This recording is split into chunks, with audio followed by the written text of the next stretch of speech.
ఓటేయద్దు అనుకుంటున్నారు. కాబట్టి మనం వెళ్తాం బెటరు అని ముందుకు వచ్చాడు నితీష్ కుమార్. బయటకు వచ్చాడు లాలూ ప్రసాద్ నుంచి. వచ్చి పెట్టుకున్నది జేడీయూ, జనతాదళ్ యునైటెడ్. ఒకప్పుడు సమతా పార్టీ దాని పేరు. సమతా పార్టీని దేశవ్యాప్తంగా ఉండేది, జాతీయ పార్టీ అది. మీకు విపి సింగ్, చంద్రశేఖరు అట్లాంటి వాళ్ళు ఉన్నప్పుడు అది కీ రోలు. ఈవెన్ దేవగౌడ గుజరాల్ ఉన్నప్పుడు కూడా అదే కీ రోలు. జార్జి ఫెర్నాండెజ్ లీడ్ చేసేవాడు దాంట్లో.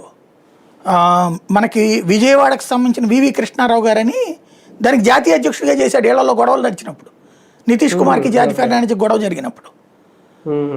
జార్జి ఫెర్నాండెజ్ సోషలిస్ట్ పార్టీనే, మహారాష్ట్ర ఉంటాడు ఆయన. నితీష్ కుమార్ బీహార్లో ఉండేవాడు. అట్లాగే ఇటు దేవగౌడ అక్కడ ఉండేవాడు.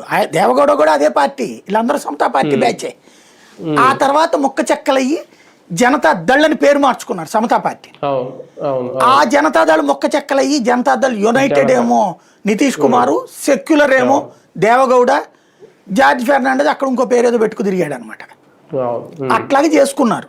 ఇక్కడ మరి అస్త్రం ఏం కావాలి? వాళ్ళు బీసీ కదా, ఇతను ఎంబీసీ అని తెచ్చాడు. అంటే లాలూ ప్రసాద్ సుదీర్ఘకాలం అధికారంలో ఉండడం వల్ల బీసీలు బాగుపడ్డారు, కాస్త ఎదిగారు.